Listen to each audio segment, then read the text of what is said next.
안녕하세요. 경기도 여주시에 사는 서금실이라고 합니다. 미세먼지의 주범 캠트레일, 컴트레일 오늘은 네 번째 이야기를 하겠습니다. 첫 번째, 두 번째, 세 번째에서는 캠트레일의 존재와 그 투자자들 그리고 캠트레일을 둘러싼 한국의 현실과 특히 소파협정 이런 것에 대해서 언급을 했는데요. 오늘부터는 캠트레일의 그 뿌리는 목적이나 그리고 그 실제에 대해서 조금 더 구체적으로 얘기를 해보자고 합니다. 자, 오늘의 이야기의 대부분은 앞서 제가 소개를 해드렸던 Why in the world are they spring? 이 다큐멘터리에서 구성을 했습니다. 미국의 다큐멘터리인데요. 엄청 훌륭한 다큐멘터리입니다. 자, 그러면 네 번째 이야기를 시작해 봅시다. 먼저 캠트레일은 누가 어떤 목적으로 뿌리기 시작했을까요? 이 다큐멘터리의 앞부분에 마크 맥캔들리시라는 사람이 나오는데 이 사람의 말부터 오늘은 언급하자고 합니다. 이 사람의 우선 직업이 항공우주 및 방위산업 컨셉트 아티스트 및 디자이너 이렇게 되어 있는데요. 지난 30년 동안 대부분의 시간을 항공우주 및 방위산업에 종사하였는데 그동안 기밀 정보를 2번 접하는 기회가 있었습니다. 그때 목격하거나 참여했던 기술 중 일부는 기후 통제에 사용되는 기술이었습니다. 직접적인 배포는 에어로졸 방식이 사용되었습니다. 이것은 에어로졸 방식은 공기 중에 미세한 입자로 그렇게 뿌려넣는다. 그렇게 생각하시면 될 것 같고요. 이를 통해 날씨, 작물을 조작하려고 했습니다. 신량 생산에 영향을 주거나 신량 생산을 통제하는 거지요. 군사력이 사용되기로 했죠. 이런 연구는 대기 중에 뿌려진 특정 물질은 수분 흡수에 영향을 미친 후 결국 대기 중에 사라져버린다는 사실을 깨달은 1800년대부터 시작됐죠. 자, 그네 위에서 기후 통제가 연구되어 있었고 에어로졸 방식이 쓰여졌고 그리고 또 이런 기후 조작 통제 이런 연구가 1800년대부터 있었다는 그런 사실을 확인할 수 있습니다. 엄청 오래됐죠. 자, 메인주 콜비 대학교의 과학기술학 교수 제임스 플레밍 박사도 이렇게 말을 했습니다. 기상은 언제나 장군들의 전략적 요구를 반영했습니다. 모스크바로 행진하는 나폴레옹이나 모스크바 원정의 히틀러, 우리의 태평양 함대 모두 태풍을 이해해서 전략적 우위를 점령하려고 노력을 했습니다. 전쟁과 기상은 밀접한 관계에 있습니다. 1812년 혹은 그 이전부터 그들은 뗄래야 뗄 수 없는 관계였습니다. 기상은 장군들의 전략적 요구를 반영해왔고 1812년 그것보다도 더 오래됐을 수도 있다. 이런 발언이었습니다. 캠트레일의 역사가 엄청 깊다는 거죠. 자, 그러면 기후통제 기술이 군사작전상 어떤 작용을 기대할 수 있을까요? 다큐멘터리 앞부분에서 여러 사람이 발언을 했는데 그것들을 제가 2가지로 정리를 해봤습니다. 하나는 군사작전상 우위를 차지할 수 있다. 이런 것이었습니다. 예를 들면은 강한 폭풍으로 몰아쳐가지고 적군이 지상에서 작전을 제대로 수행하지 못하게 하고 그때 정천후 비행 이것은 어떤 악기후에서도 날 수 있게 개발된 그런 전투기입니다. 그런 전투기로서 손쉽게 작전을 수행할 수 있다. 이런 방법도 있고요. 또 극심한 기상현상을 일으켜놓고 도로나 다리 이런 것들을 완전히 못쓰게 해서 그래서 적군을 고립시킬 수도 있다. 이렇게도 분석이 되어 있었는데요. 전직 텔레비전 기상캐스터이면서 명예기상학자인 스캇 스티븐은 이렇게 발언을 했어요. 이라크를 점령했을 때 경험했던 초대형 모래폭풍이나 마음에 안 드는 독재자의 국가에 가뭄이나 홍수를 일으킬 수 있습니다.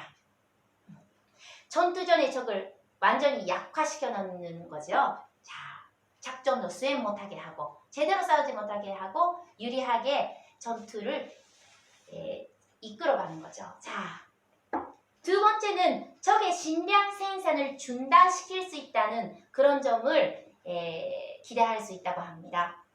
자국 군민들이 정부를 상대로 반란을 일으키도록 상황을 만들어 놓고 자연스럽게 혼란 상황을 해결할 수도 있습니다. 기상을 이용해서 적들의 작물을 파괴하고 주민을 불안하게 만들 수도 있습니다. 음식이 없으면 사람들은 배가 고파지고 배가 고파지면 쉽게 분노를 하게 되고 그 분노가 어디에 가겠습니까? 자기들의 정권, 정치를 하는 사람들에게 가겠죠. 그러면 환경적 요인으로 확실한 우위를 점령을 하게 되는 거죠. 전투에 들어가기 전에 적을 약화시켜 놓으면 실질적인 전투 없이도 승리를 할 수 있다. 이런 것입니다. 그러니까 그 나라는 적과도 싸워야 되고 자기의 내부의 어떤 조금 그러한 사람들의 반항에도 대처를 해야 되고 그런 상황을 벌어넣게 만드는 것이겠죠. 하리케인에 대한 연구도 있었는데 하리케인의 움직임에 대해서만 관심을 보인 과학자들과는 달리 군 후원자들은 유도 미사일처럼 하리케인의 방향을 제어하는 방법에 더 큰 관심을 보였다고 합니다. 2025년까지 날씨를 소유하겠다는 내용이 미 군사 간행물에도 소개가 되어 있다고 합니다. 그러면 실제로 캡트레일로 어떻게 날씨를 조작하고 통제를 할 수 있는지 그 방법에 대해서 간단히 살펴보겠습니다. 에어로졸에는 산화알루미늄, 마륨이온, 스트론튬, 황산구리, 아이오딘과 칼륨 등 다양한 물질이 사용되며 이러한 물질들은 대기 중 수분에 각기 다른 반응을 보입니다. 날씨 조작의 원리 중에 하나가 수분 응결을 통제하거나 응결을 통해 떨어지는 비, 강수량을 조절하는 방법이 있다. 이렇게 하는데요. 하에서 산화알루미늄 경우 수분을 결합시키는 성질이 있습니다. 자기한테 수분을 끌어들이는 거죠. 그러면 그 수분이 뭉쳐서 물이 뭉쳐서 뭐가 되겠습니까? 구름이 되고 그게 비가 내리는 거죠. 그러면 인공비를 내리게 할 수 있다는 것입니다. 그러나 아시겠죠? 이 인공비가 화학물질로 가득한 인공비겠죠. 이것들은 나노 입자들로 되어 있기 때문에 대륙의 분수령도 넘나듭니다. 캘리포니아의 비를 미시시피 밸리로 쏟아부어 이 지역의 홍수, 토네이도를 일으키고 반대로 캘리포니아 지역에 극심한 가뭄을 일으킬 수 있습니다. 무선 주파수 에너지, 레이더, 마이크로파, 하프 시스템 등으로 에어로졸에 구성하는 물질을 자극하게 되면 지역적으로 다른 대기 반응을 이야기할 수 있다. 그리고 기상을 제어하는 데는 다양한 방법이 존재하는데 그 이유는 민간 기업들도 여기에 많이 참여를 하고 있기 때문이라고 합니다. 70년대 중반에 러시아와 지구공학 경쟁을 벌일 때에는 마이애미에서 눈이 내리고 멕시코에서 두껍게 서리가 끼었다고 합니다. 하루는 기온이 26도였다가 다음 날은 5도까지 떨어져서 눈까지 내렸다가 다음 날은 또 26도로 올라가는 그런 것까지 조작이 가능했다고 하는데요. 영상 10도에서 알륨, 바륨으로 가득한 눈을 내릴 수도 있었고요. 영상 10도에서요. 그리고 또 야구꽃만한 우박도 내리게 할 수 있었다고 합니다. 우박은 강한 산순기류 때문에 그 수증기보다 더 위에 올라가서 얼어버리고 그게 확 떨어지는 것이라는데요.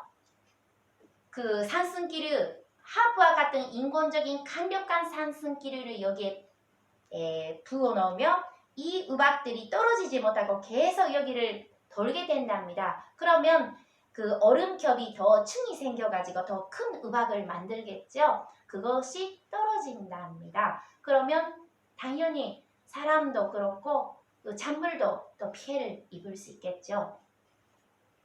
나사가 소유한 특허 중에 기상 조절을 위한 빙핵이라고 폭풍물을 인공 눈보라로 만들어내는 기술도 있다고 합니다.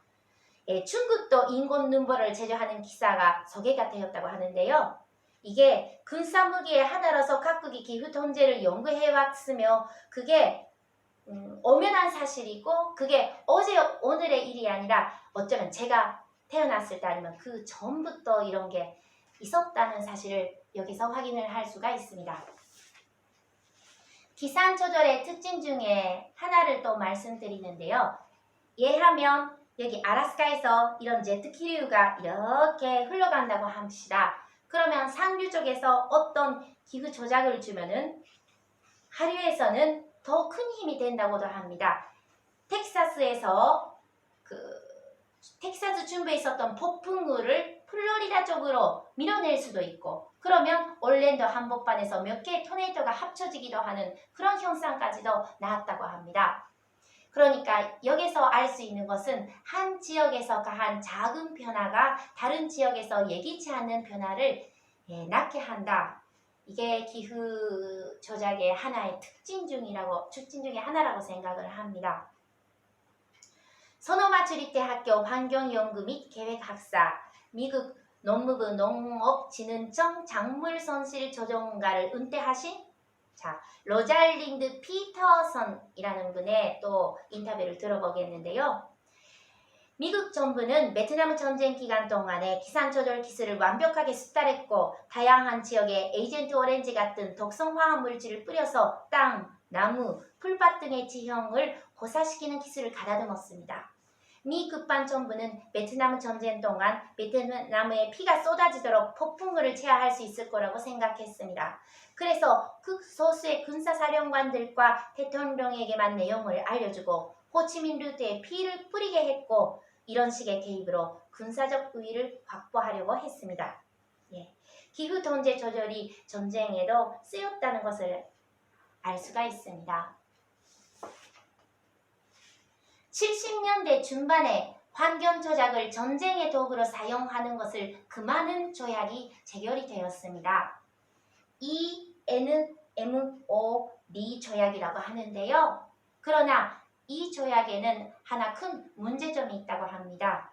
이 조약에 국내 면제 조항이 있다고 합니다. 그러니까 자기 국내에서는 마음대로 해도 된다는 것이죠.